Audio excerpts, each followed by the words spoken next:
Yep, right now. It's muted. Okay, slapsticks. Okay. So much better now. I see Coach has joined us, and once he gets situated, we'll open it up for his opening remark. All right, guys. It is Monday again, and obviously coming off a nice win against I think a very talented Louisville team. Obviously, we joked last week about the speed that they had, and obviously we got some speed as well.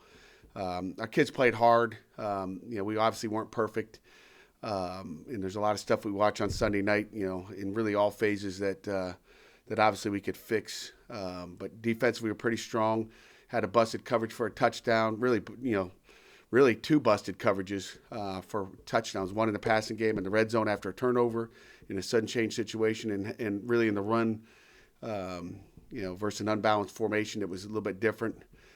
Popped us, and again, we didn't line up perfectly, which I didn't know from the game field. I thought it was just a fit problem. But obviously, always things we can clean up on defense. Offensively, really did some good things. Encouraged with our run game and how we're moving the ball, in what we're doing in that part of the game, which is better than where we've been a year ago. And I think just every week, if we can continue to get better there. But hurt ourselves in the red zone when we get down there. As much as I'm happy for Kessman, if he sits on the sideline and kicks into a net all day, I'll be excited for him. He can just kick into the net. He's never missed one in the net yet. I'm happy with him over there. But we just got to score more when we get in the red zone. But it's, as you watch the tape, it's like one guy here, whether it's whether it's a throw, a catch, a block. It's just one guy, and that's how offense goes. And quite honestly, that's how defense goes. One guy doesn't do his job, we got an issue. And then special teams obviously saw some great things. There were some emphases we made with our kickoff team, our punt team. We had two penalties the week before. Our gunners weren't very good, and we kind of went old school and kind of turned back the time a little bit on that. And Kirk is kicking really well right now, and our coverage was much better. We lined up better. We didn't have those issues like we did against Syracuse. And then obviously the field goal team, just changed up some things we're doing and tried to make it more realistic. I think I might have told you Thursday we had, all the team yelling and screaming at them just to get them locked in. Whether that had anything to do with it or not, I have no idea. But obviously he had a lot of success there. And I think that's all I got. So we got a great, North Carolina State team. We know they're athletic. I know, 2017 when they came here, they beat us, and I haven't forgotten that game. Went and watched that game late last night, and have worked, the Wake Forest and Virginia Tech games this morning, and watching a lot of Texas tape. Obviously, that's where their coordinator came from. He's a Youngstown, Ohio guy, and so we're watching a lot of Texas stuff. Pat, last night when you went back to rewatch the 17 game, what stood out to you? Anything, even just like little things, just like pop up, and you're like, oh, I remember that, or whatever. Yeah, I remember they're really athletic. I mean, they had a lot of guys drafted off that football team. I think if you count them up and put them in the NFL right now, they were a really, really talented football team. We ran into a buzzsaw with they're talented now, but they were really, they had Chubb at D end, and they were, Samuels, who is next door this week, at tailback, and really Mr. Do-It-All in the backfield for them. They were really good. Tailback is one of the I forget his name, but I'm sure he's somewhere. But he's not there now, I don't think. But he's probably somewhere in the NFL. Their D-line, their O-line were a bunch of first and second round draft choices from what I recall. But they were really good, and we had a battle. We didn't get blown out, and we were young that year too. Right, if you had much hard not to notice, you mentioned on Saturday, we heard a lot about our speed. I was never worried about that, which says that you believe that your defense is pretty fast, I'd say. And our offense. Your defense looks really fast. But do you think people sleep on that? When I hear you say that, I hear you say in addition to, I think we're fast, that I hear you say other people don't think we're fast defensively. Well, it's just, it's what you read. Jerry's sleeping on us. He's always wanted to ask the slow questions. Right, Jerry? Give me just a head shake. I don't agree with that, Pat. Sorry. But, just crack. I don't know what it is. It must be just slow in Pittsburgh. But, we recruit too. Those guys, we have scholarships. We're not like, we just don't get all walk-ons. But, we recruit. We have scholarships that we give out, and we try to get fast guys too. And And obviously our guys were faster than their guys last week, so which is what I thought going into the game. I did not think, I truly didn't think they could move the ball on us. You take that 75 yards out, they got 75 yards, or 150 yards total offense, and that should not have been. Even the touchdown should not have been. Again, it could have been another goose egg, guys. I mean, it's 3 in a row, and defensively we got to just you want to win big time games and win them all. You can't give them anything. You just can't give them anything. So, but I think our speed will is pretty good. I don't think we're slow. Was that a point when you took the job? Was that sort of a need that you thought needed to be addressed defensively, and you realized it was going to take some time? I mean, even Coach Satterfield said the other day, he said, "Look, they do a great job of getting their guys redshirting, developing them, and bringing them along." But was that an area that you were very specifically looking at when you took over? Not really. I mean, we're just looking to get good players. I mean, we're looking for speed and football players. I mean, it's not like you're going, oh, gosh, we're slow. I don't remember us being slow. I just know every year we're just going to continue to try to recruit the best players we can. We're looking at size, speed, and football players. I mean, we're looking for guys that can play the game. And, 2-star, 4-star, doesn't really matter. Some guys get more 4-star fast guys, and we'll take the 2-star fast guy because they're out there. We're just looking for guys that play hard, play with great effort, and that's what we have right now. Our kids, no one's going to question their effort wherever it is. I mean, I'll go, for example, like Rashad Battle. I mean, he's one of our gunners right now. 2 weeks in a row, he's just wiring up their punt team. They're trying to cover it out on the punt team, and Rashad Battle is with one hand. He's got one hand right now. I hope he has 2 this weekend. He's wiring people up at the line of scrimmage. So just playing hard and play with technique and taking coaching. You were down a few tight ends this week. I mean, what did you see from the guys that were on the field on Saturday? I saw some busts. I saw some mistakes. I think, you play 5 offensive linemen. And actually we played 6 offensive linemen, really 7 offensive linemen. And we talk about mental errors. We had more mental errors, in the tight end room than we had in the entire offensive line who played, how many plays. There's one tight end out there, probably per snap, maybe every once in a while you put 2. But we just had, mental errors there. And I think Danny Marega is really, really good. Grant Kerrigan didn't have any. He had a winning performance, but you're putting maybe a smaller, more athletic guy out there than Grant. Grant's tough and he's gotten a lot better. We're excited about what he's become a better blocker because of, that offensive line work that he's had. So I'm excited about where Grant is, especially with that winning performance that he had. But we had MAs out of those guys, and we have to clean that up. Pat, I know we asked you after the game about Vincent Davis, but where have you kind of seen the strides from him over the last year, really? Kind of obviously getting the bulk of the carries now through 3 weeks here. I wish he'd catch that one snap when he was at quarterback. I could tell you that. That'd be nice. But we'll practice that this week. Vince Davis has done a nice job. He's just more mature than he was a year ago. He's obviously not playing with a broken forearm and a cast on there, but he can make you miss. He's playing with a lot of confidence, and he's a spin runner and not easy to take down. He's making some people miss. Pat, speaking of your tight ends, I was wondering if the lack of production from the tight ends so far this season affects your game or play calling on Saturdays and your game planning during the week. I think, game planning during the week, of course, you got to kind of switch around what you're going to do depending on who's ready to go. Play calling, you're going to put the ball in people's hands that you're going to make plays. So, Danny almost had a great catch over the middle there.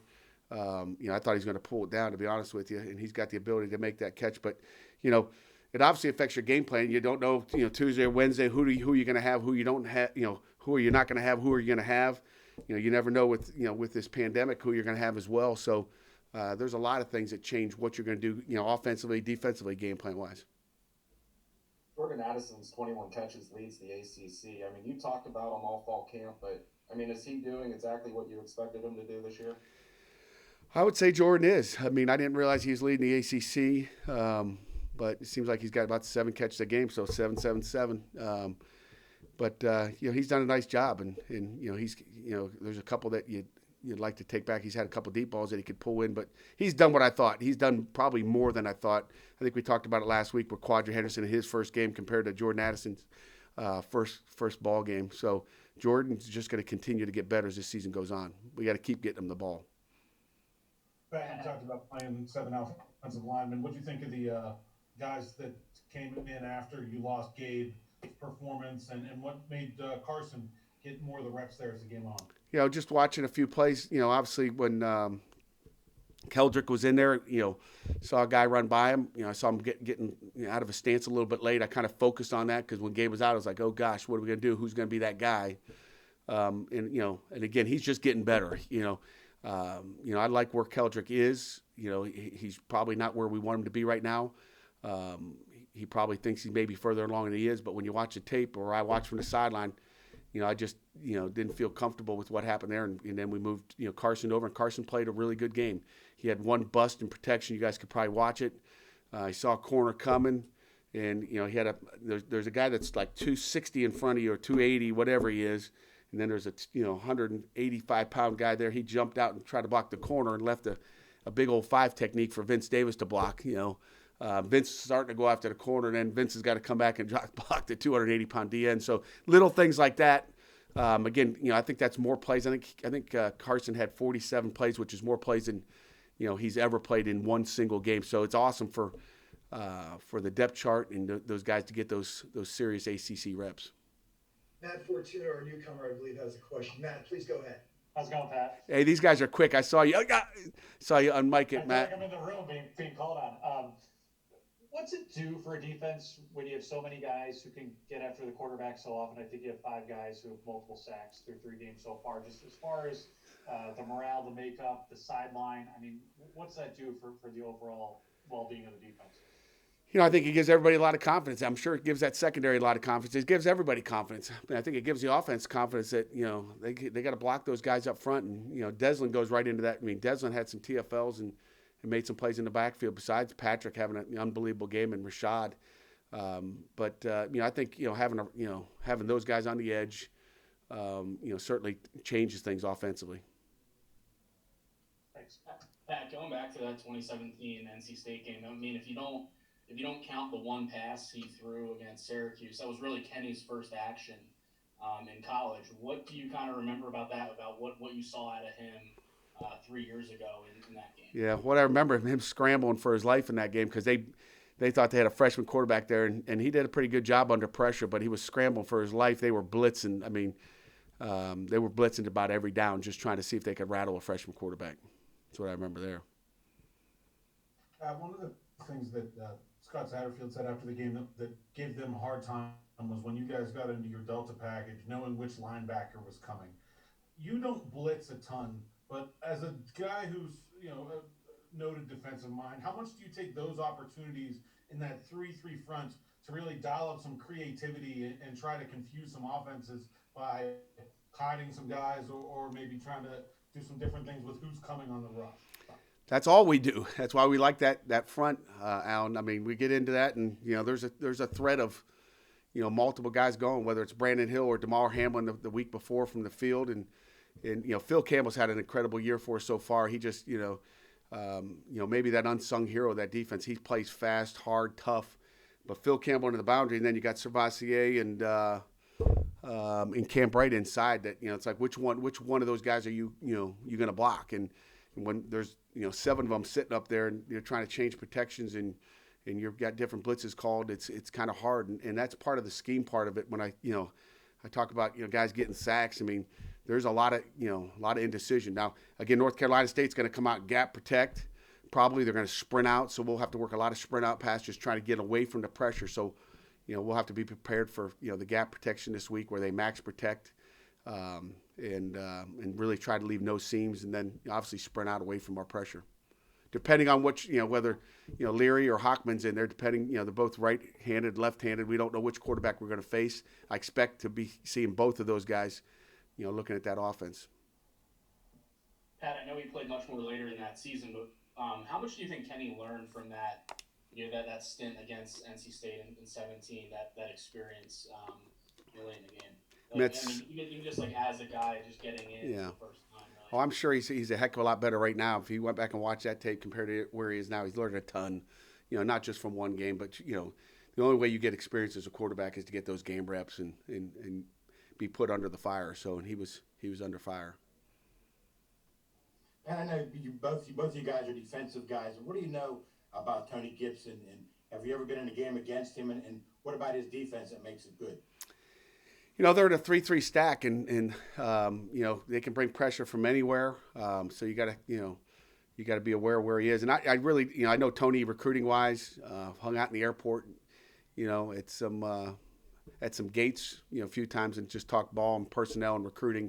I know he's a great recruiter and he's a great coordinator. He's had a lot of success as a coordinator, whether it was at Michigan or West Virginia. So, they've always had success, and I'm sure he'll have those guys ripping and roaring when they come up to Pittsburgh. Pat, on Saturday, you all had nobody missing due to COVID-related protocols. It's down from 3 the week before that and 7 the week before that.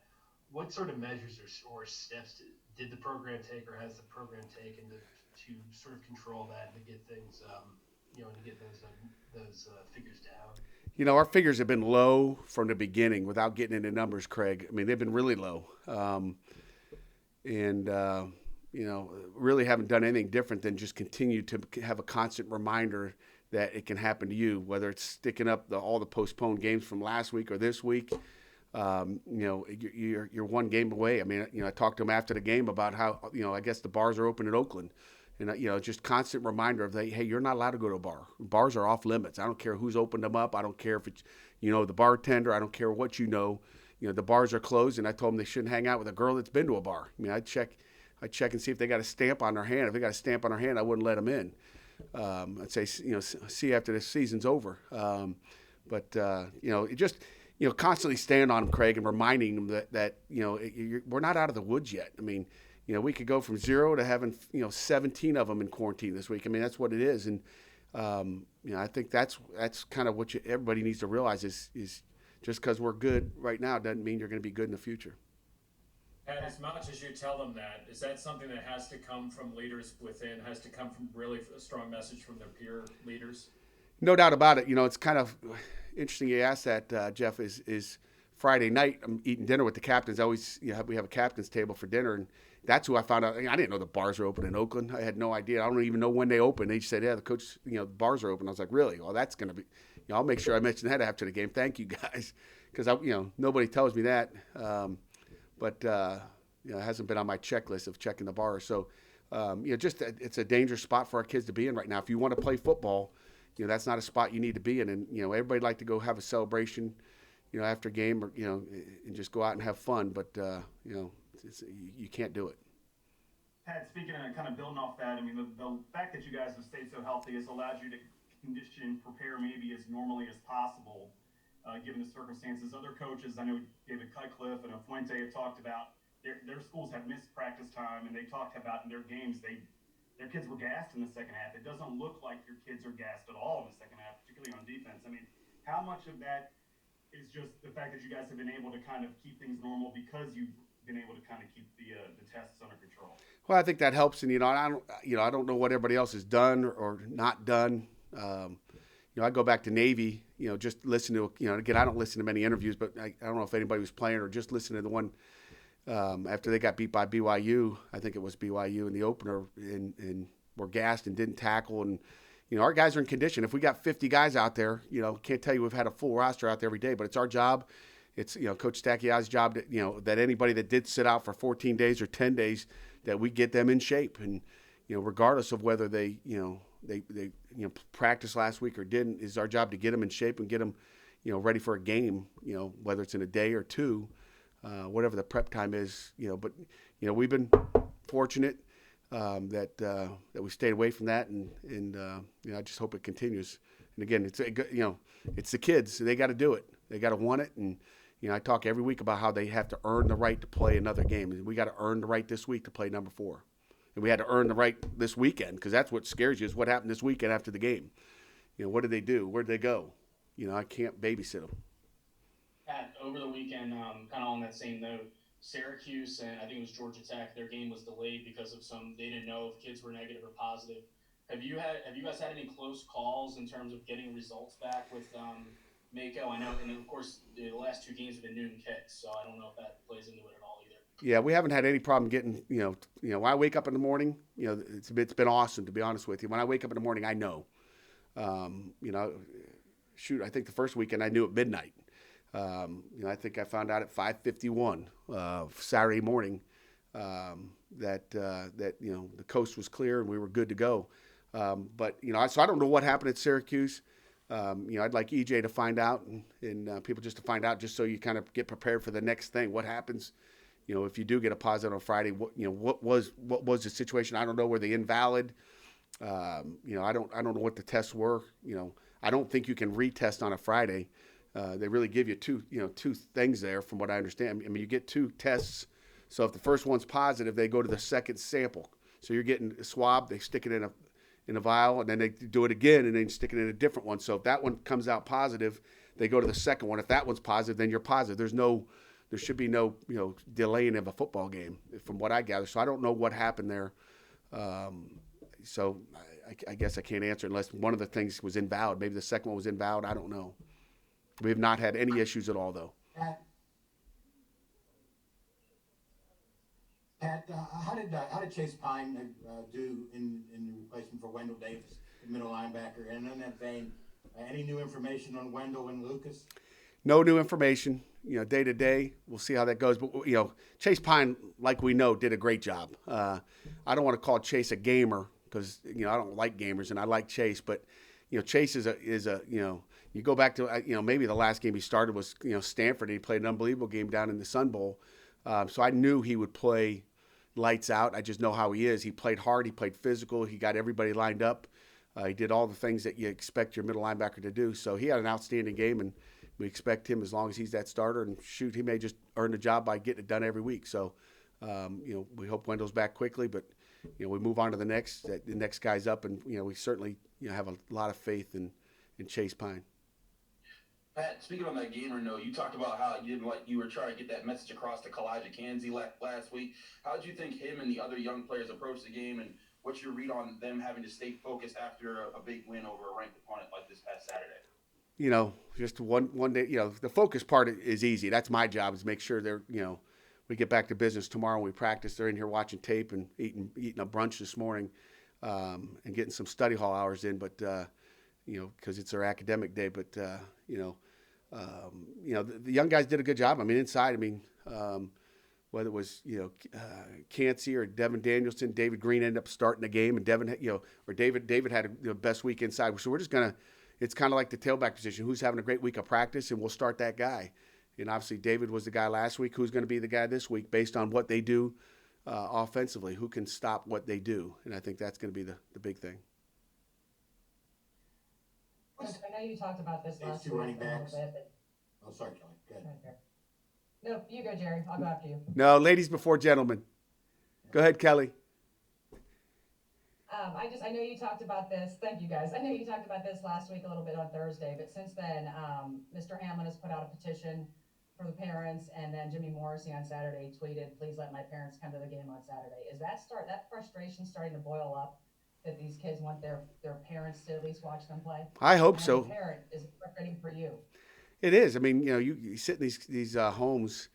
I hope it's starting to boil up. I mean, and again, here's the thing. I'll go back. These parents are coming here. I mean, Kenny's parents are meeting him at the stadium every day. They're here. They just can't go sit in the seats. So they're all here. So where are they watching the game? They're probably going to some bar for 4 hours. I would rather them not be in the bar. I'd rather them be sitting in section 138 with nobody around them. We get this, 75,000 seat stadium. I'd rather be there than some bar next to who knows who, because after the game, those parents are going to be with our kids. I mean, and that to me is the scariest part. Like I still don't understand it. I mean, the safest thing for everybody to do is to put those parents in that stands, because they're going to be with our kids afterwards. And if we don't want any problems and we want to play football, to me, that's the best thing to do. Pat, any idea if that'll be a possibility? What's the entire running backs? John, please, you were asking the question first, and then we'll end the session with Jerry. John, go ahead.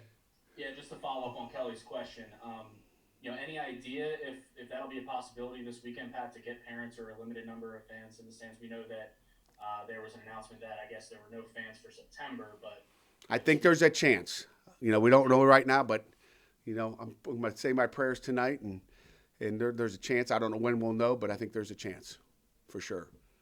For parents or just a small amount of fans? Parents would be the number one thing, I think. Is, you know, I'd be fighting for number one is the parents, but there's a chance for anything. Who knows? I mean, the governor's going to make that decision. That's not for me or Heather Like or the chancellor. That's for the governor to make that decision to make sure we're all safe, and we trust that he'll make the right decision. We all want the parents to come. You know, we all want our families to go. We want the fans to go.